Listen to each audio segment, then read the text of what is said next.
Did you know some of the most groundbreaking social welfare programs of the medieval era from the 8th to the 15th centuries were run by women in habits? Were you aware that while knights jousted and kings ruled, nuns were quietly revolutionizing healthcare, education, and poverty relief, often without fanfare or expectation of reward? Number 7. Providing sanctuary and reintegration for marginalized women. The grim realities of medieval society often left women vulnerable and without recourse. For many, a single misstep, a bad marriage, or simply the misfortune of birth could lead to a life of destitution, ostracization, or worse. Public shame, economic hardship, and the lack of social safety nets meant that women who found themselves on the margins, whether through forced prostitution, abandonment, or simply poverty so dire it left them no choice but to beg, faced a harsh existence. Yet, amidst this unforgiving landscape, certain convents and religious communities run by nuns stepped forward, offering not just temporary relief but a radical path to reintegration and a renewed sense of purpose. This was not merely almsgiving. It was an active form of social work, providing asylum and a new life for those society had discarded. One of the most notable examples of this form of charity was the establishment of what were sometimes referred to as Magdalene houses or similar institutions dedicated to repentant women. While the height of the Magdalene asylum movement came after the medieval period, the spirit and practice existed within certain convents much earlier. These were not places of punishment, but of refuge. Imagine a young woman perhaps tricked or forced into prostitution, or a widow left penniless and desperate, finding herself pregnant out of wedlock, facing the scorn of her community. Where could she go? For some, the doors of a compassionate convent offered the only glimmer of hope. The nuns who ran these initiatives understood that simply providing food and shelter was not enough. The goal was holistic healing and a true path back to society, or into a life of religious devotion, if that was the woman's choice. Upon entering, these women were typically offered more than just a roof over their heads. They received medical attention for any ailments they might have suffered, often neglected or worsened by their previous circumstances. They were given clean clothes, nourishing food, and a safe, stable environment, free from the dangers and pressures they had previously endured. But the care extended far beyond basic needs. The nuns sought to address the spiritual and emotional wounds these women carried. They offered pastoral care, counseling, and a structured daily routine that emphasized prayer, manual labor, and communal living.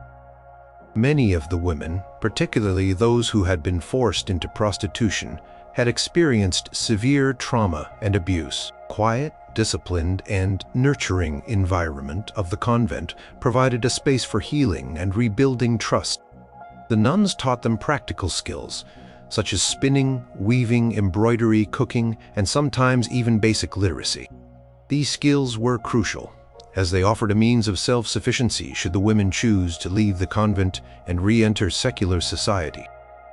The financial sustenance of these initiatives was often a testament to the ingenuity and dedication of the abbesses and the nuns themselves. Convents, especially those that did not hold vast tracts of land, relied on a combination of their own labor, charitable donations from wealthy patrons, and the sale of goods produced within the convent walls. The work done by the women seeking refuge, the spinning, weaving, and sewing, contributed to the convent's economy, making the charitable endeavor more sustainable. This was not exploitative labor. It was work that restored dignity and provided a sense of contribution. The women were not just recipients of charity. They were active participants in their own rehabilitation. Consider the case of certain Benedictine abbeys in regions like Flanders or parts of Germany in the 13th and 14th centuries. These institutions, often led by powerful and resourceful abbesses, established specific sections or houses within their sprawling complexes dedicated to these fallen or repentant women. The abbess and her leadership team would personally oversee the intake process, assessing each woman's needs and determining the best course of action. This often involved interviewing the woman, understanding her story, and then integrating her into a new routine designed to foster healing and self-respect. The challenge of such work was immense. Medieval society held strong judgments, and the stigma associated with a woman's past could be incredibly difficult to overcome. The nuns, however, operated from a place of Christian compassion, believing in redemption and the inherent dignity of every individual, regardless of their past. They served as advocates for these women, sometimes interceding with families or local authorities on their behalf. Their commitment created a powerful counter-narrative to the prevailing social attitudes, demonstrating that mercy and practical aid could transform lives. The impact of these reintegration efforts was profound. For some women, the convent became a permanent home.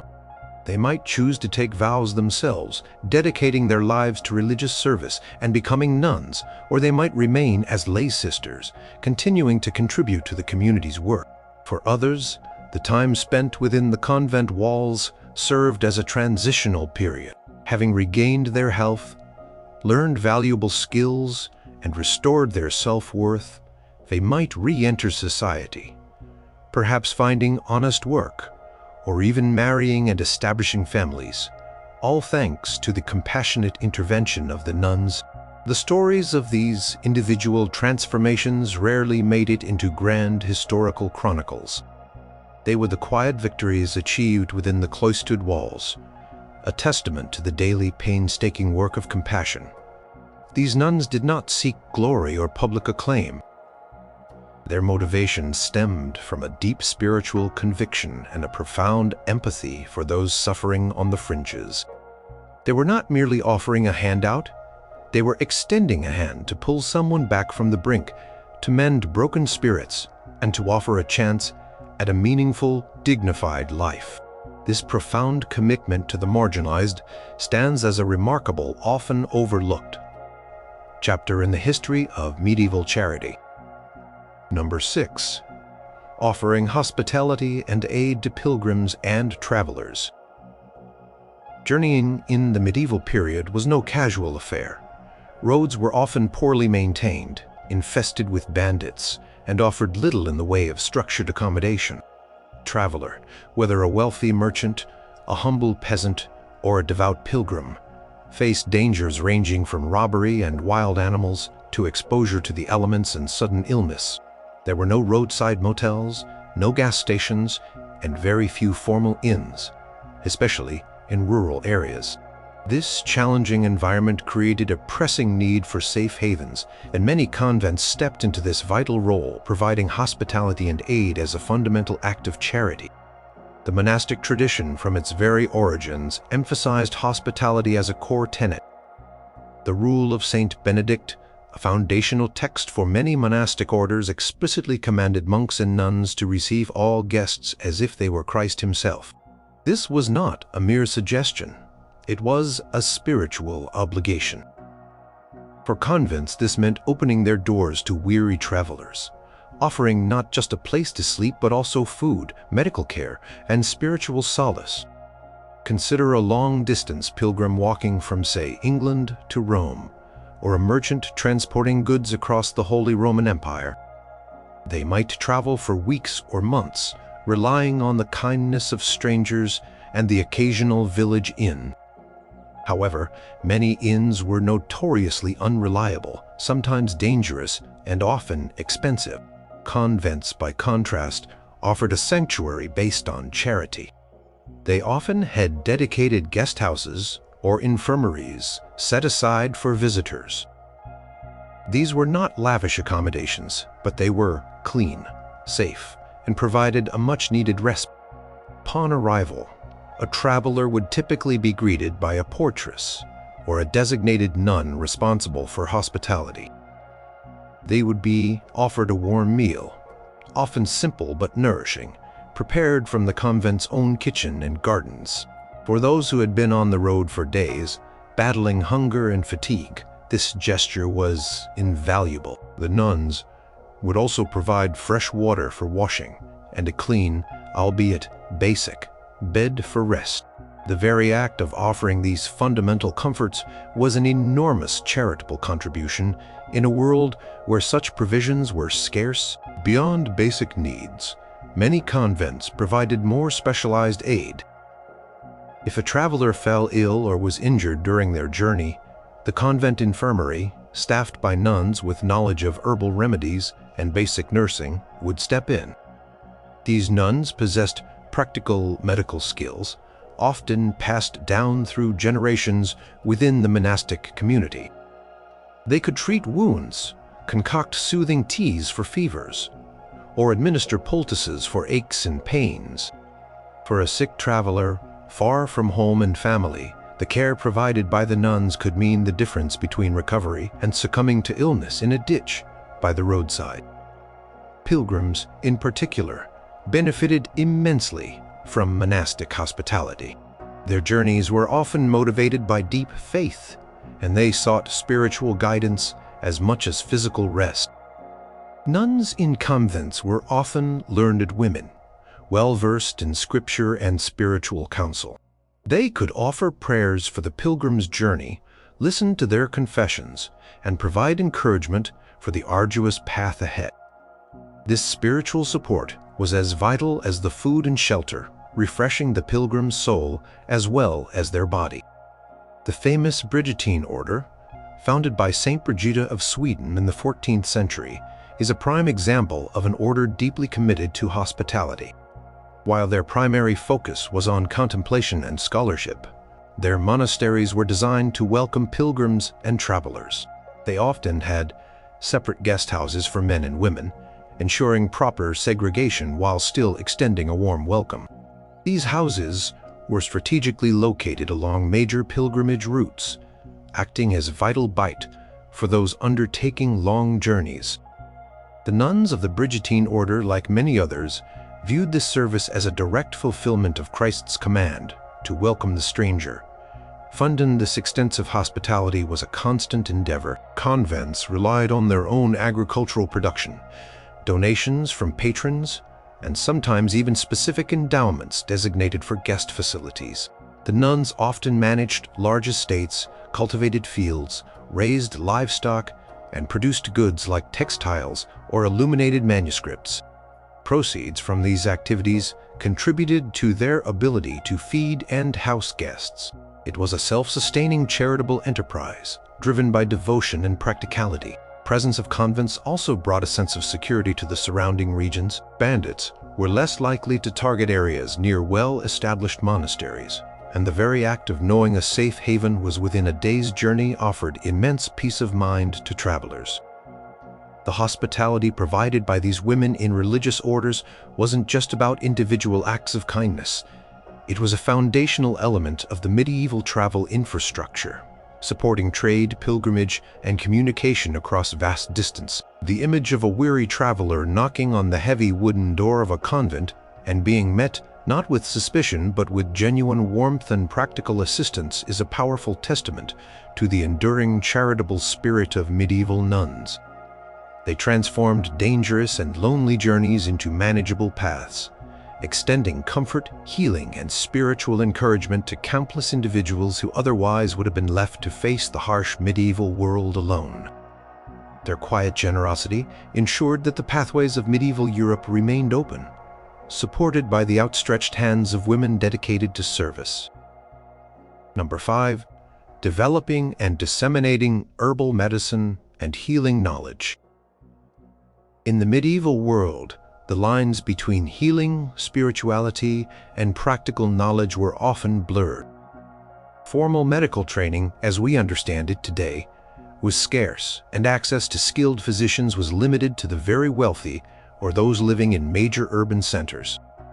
For the vast majority of people, especially in rural areas, sickness was a constant, terrifying companion, often leading to agonizing pain and premature death. Yet, within the quiet walls of convents, nuns were diligently cultivating, studying, and disseminating vital knowledge about herbal medicine and practical healing, becoming indispensable caregivers and intellectual pioneers. This was a profound act of charity, the sharing of life-saving and pain-alleviating knowledge. One of the most remarkable figures to embody this charitable work was Hildegard of Bingen, a 12th century Benedictine abbess from Germany. While she is celebrated for her mystical visions, theological writings, and groundbreaking musical compositions, Hildegard was also an astute observer of the natural world and a profound contributor to medieval medicine. Her two major medical works, Physica, also known as Liber Subtilitatum, Diversarum Naturarum Creaturum, and Causae et Curae, or Liber Compositae Medicinae, are encyclopedic in their scope, detailing hundreds of plants, minerals, and animals, their properties and their uses in treating various ailments. Hildegard's approach to healing was holistic, integrating physical remedies with spiritual well-being. She believed that illness often stemmed from an imbalance, not just in the body, but also in the spirit and in one's relationship with the natural world. Her writings are replete with descriptions of specific herbs, like fennel for digestion, lavender for headaches, or sage for coughs, along with precise instructions for their preparation and application. She advocated for diets tailored to individual needs, recommended hygiene practices, and even detailed procedures like bloodletting or cupping, but always with a careful, observant eye towards the patient's overall constitution. The knowledge she compiled was not simply theoretical. It was gathered through practical experience within her convents at Rupertsberg and Eibingen. Nuns in these communities would tend to the sick both within their cloister and in the surrounding local populace. They cultivated extensive herb gardens, often known as physic gardens, where they grew a vast array of medicinal plants. These gardens were carefully planned, sometimes with raised beds for better drainage and ease of access, and each plant was known for its specific healing properties. The nuns were effectively medieval pharmacists and nurses, preparing infusions, salves, poultices, and tinctures from these natural ingredients. Hildegard's contribution was exceptional because she systematized and documented this knowledge in writing, ensuring its preservation and dissemination. In an era when medical texts were rare and often fragmented, her comprehensive works served as vital reference guides. Scribes within her convent, often other nuns, meticulously copied these texts, and they circulated among other monastic communities, helping to spread valuable healing practices across regions. This act of writing and sharing was charitable because it extended beyond the immediate care of her own community, benefiting countless others who could access and apply her remedies. Beyond Hildegard, many other convents across Europe served as informal hospitals and centers of medical knowledge. Benedictine nuns, for instance, had a long tradition of caring for the sick, rooted in Saint Benedict's rule, which stated, "Care of the sick must rank above and before all else." This mandate led to the development of infirmaries within almost every monastery and convent. Nuns would learn skills through apprenticeship, observation, and the study of traditional texts, often integrating local folk remedies with classical medical knowledge.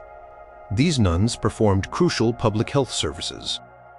They cared for the poor and the elderly, for sick pilgrims, and for those suffering from contagious diseases, often putting their own lives at risk.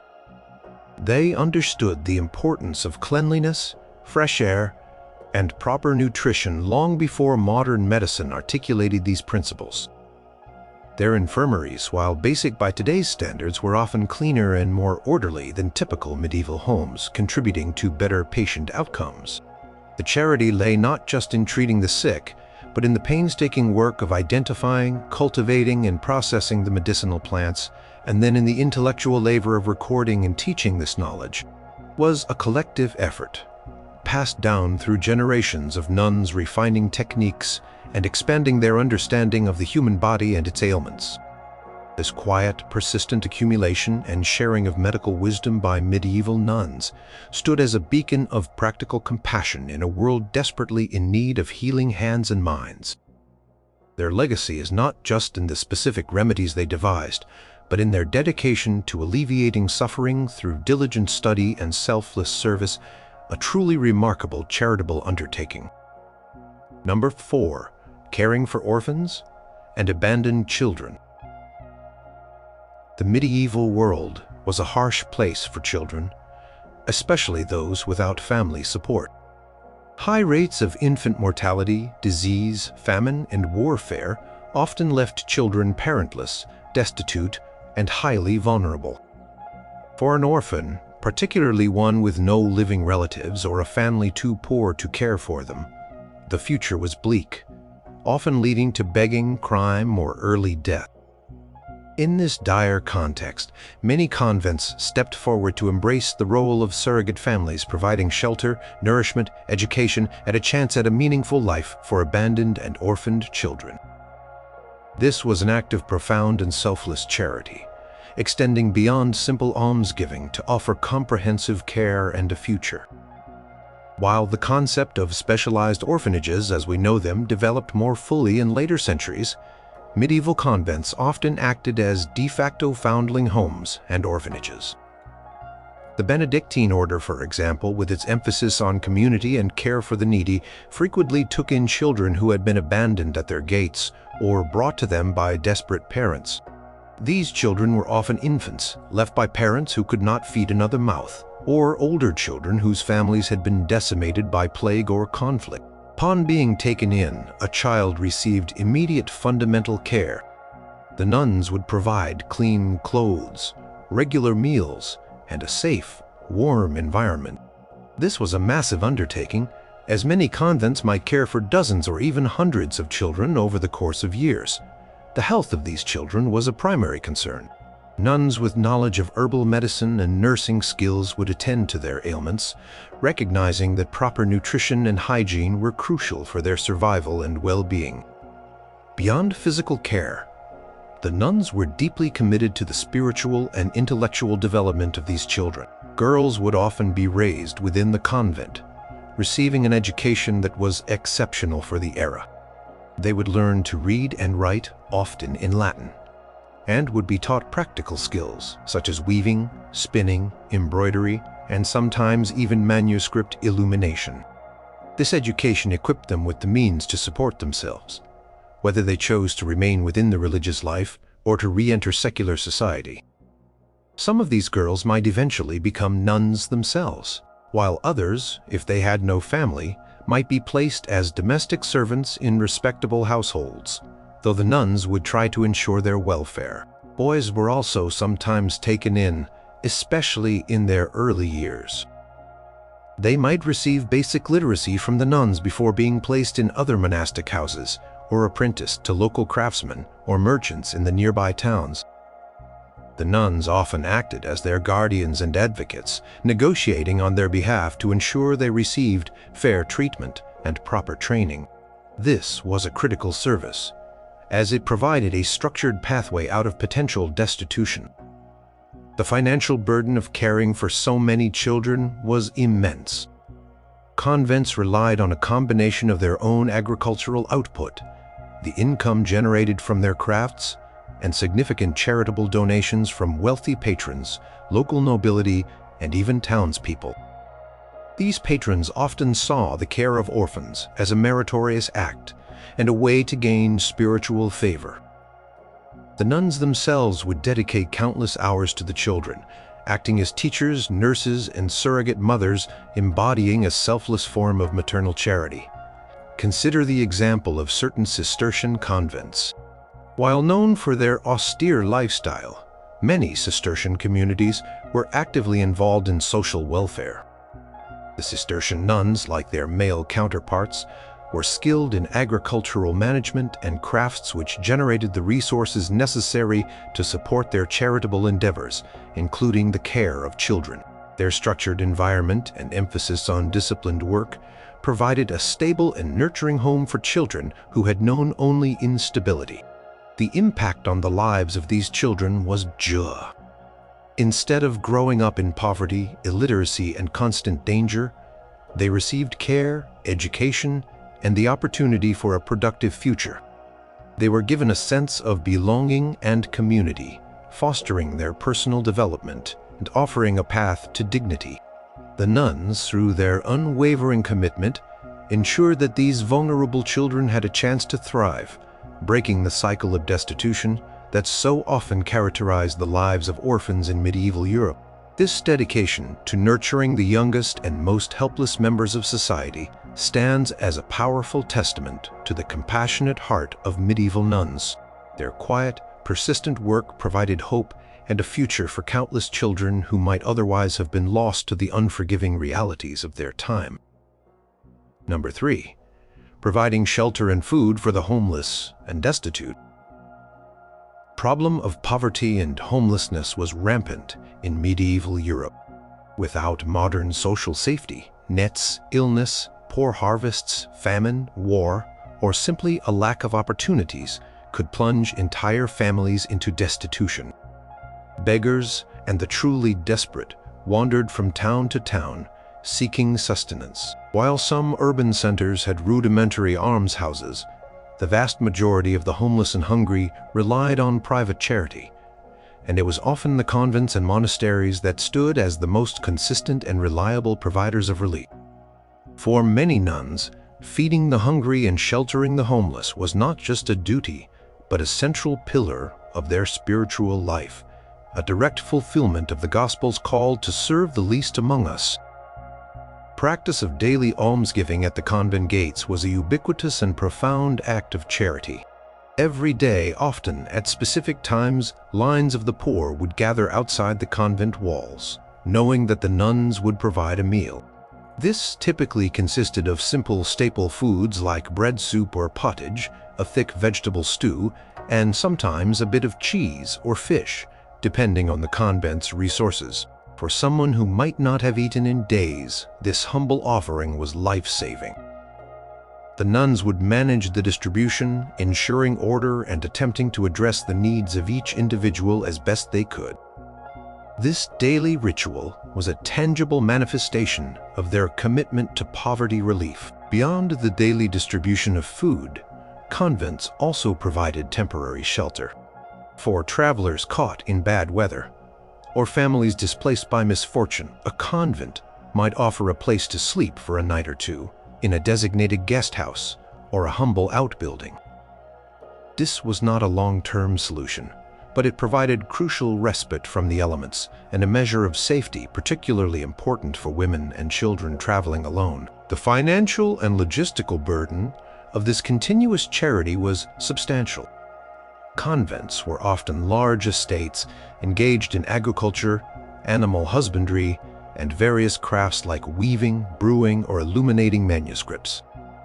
The produce from their fields, the milk from their cows, the income from their crafts, much of it was directly or indirectly channeled toward supporting their charitable activities. The nuns themselves often lived lives of relative austerity, prioritizing the needs of the poor over their own comforts. Their vows of poverty, or at least simplicity, allowed them to empathize deeply with those they served. One of the most powerful and influential figures in this realm of radical poverty and charity was Saint Clare of Assisi, who in the 13th century founded the Order of Poor Ladies, later known as the Poor Clares. Inspired by Saint Francis of Assisi, Clare embraced an even more rigorous form of poverty than many other orders.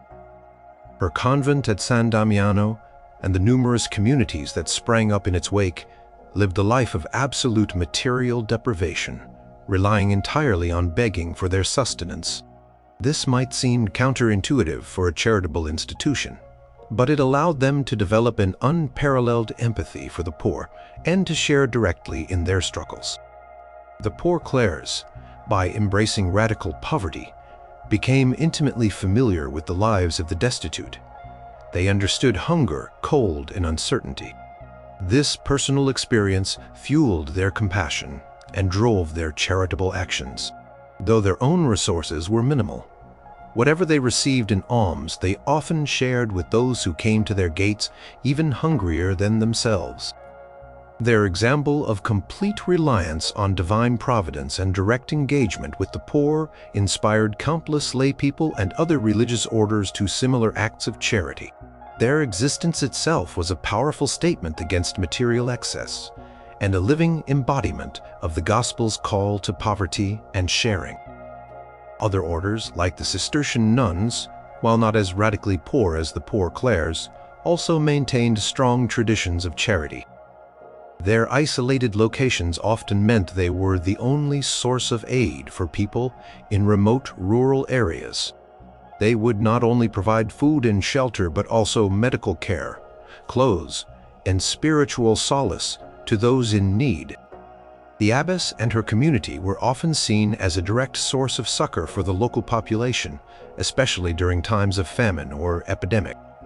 The act of distributing food and providing temporary shelter was not just about physical sustenance. It was also a profound act of human dignity.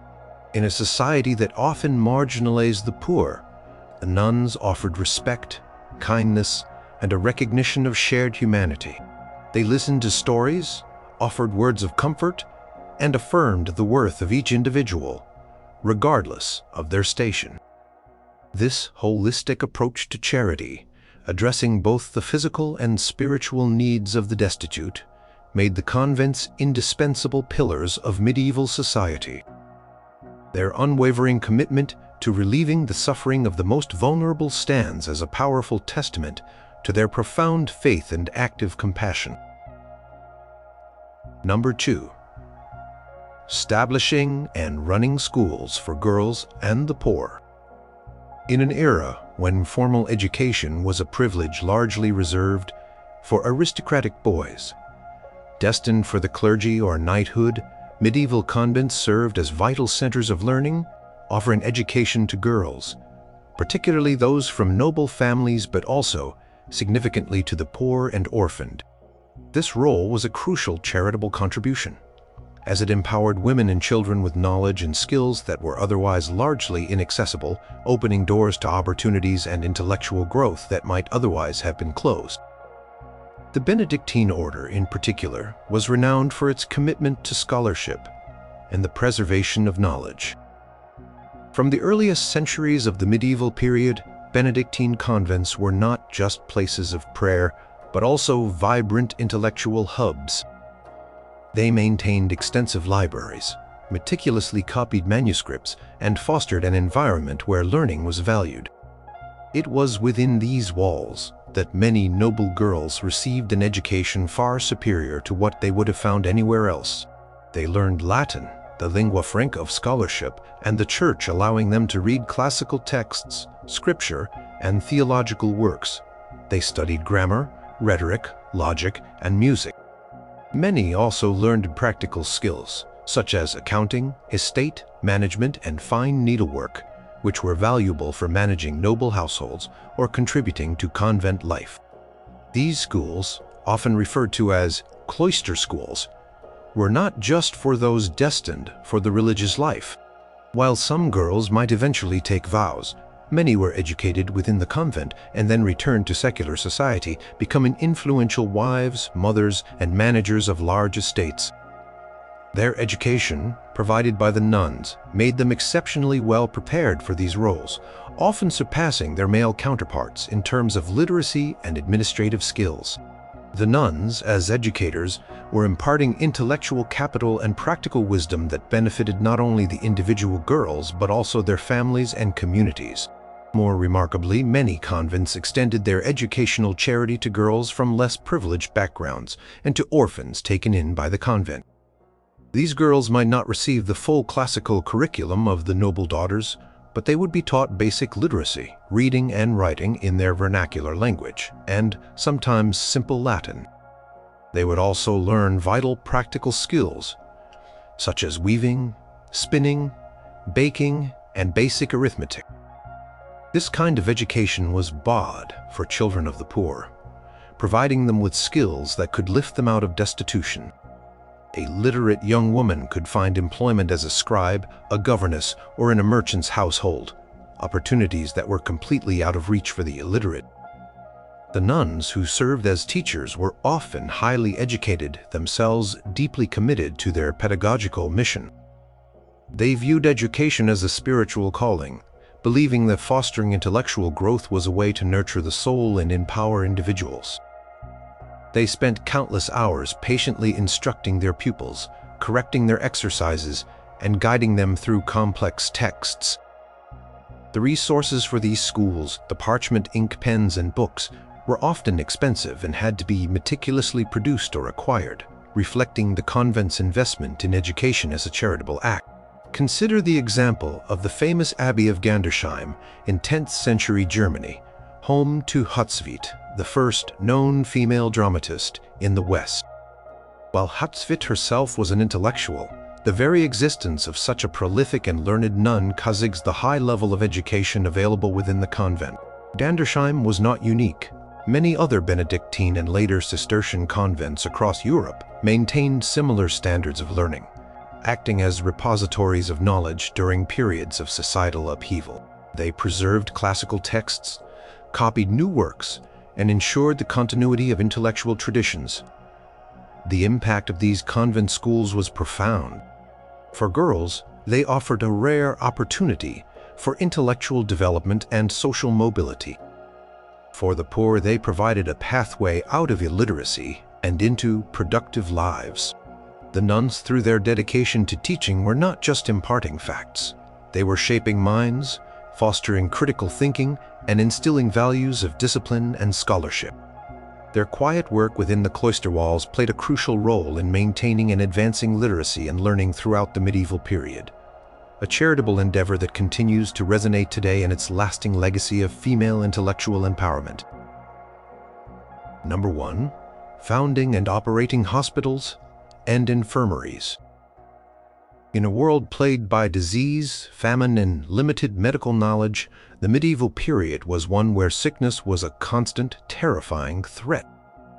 Without public health systems or widespread access to trained doctors, communities often found themselves helpless in the face of epidemics and common ailments.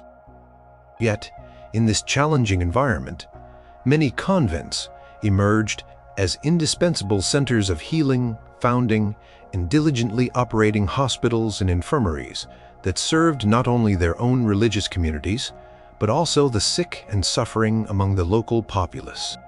This was a profound, life-saving act of charity, demonstrating an unwavering commitment to alleviate physical suffering. The concept of monastic infirmaries dates back to the early medieval period, deeply rooted in the rule of Saint Benedict, which emphasized the care of the sick above all else. This mandate was taken to heart by Benedictine nuns across Europe. Their convents were often equipped with dedicated infirmaries, separate buildings or wings within the cloister designed specifically for the care of the ill. These were not just places for the nuns themselves when they were sick. They extended their services to the sick from the surrounding towns and villages, especially the poor who had no other recourse. The nuns who worked in these infirmaries were often highly skilled, possessing a deep practical knowledge of medicine, nursing, and sanitation. They cultivated extensive herb gardens within the convent grounds, growing a wide array of medicinal plants whose properties they understood intimately. From these herbs, they prepared tinctures, salves, poultices, and decoctions to treat various ailments, from fevers and infections to broken bones and chronic illnesses. Their skills were often passed down through generations within the convent, creating a cumulative body of practical medical expertise. Beyond herbal remedies, the nuns provided fundamental nursing care that was crucial for patient recovery. They understood the importance of cleanliness in preventing the spread of disease, providing clean bedding and fresh water, and often practiced basic hygiene that was uncommon in the general population. They ensured patients received regular nourishment, often preparing specialized diets for the sick. They comforted the dying, offering spiritual solace and practical support to families. Their care was holistic, addressing the physical, emotional, and spiritual needs of the patients. Consider the begins a widespread movement of religious women across Northern Europe particularly in Flanders and the Rhineland from the 12th to the 16th centuries. While not strictly nuns bound by formal vows, the Beguines lived communally and dedicated themselves to charitable works, with nursing and care for the sick being a primary focus. Many beguinages established large and sophisticated infirmaries, often becoming de facto hospitals for their cities. For example, the Grand Beguinage of Leuven had an extensive hospital that served both the Beacon community and the wider populace, offering care to the poor, the elderly, and the chronically ill. These women were at the forefront of medieval healthcare, providing compassionate and systematic care to thousands over centuries.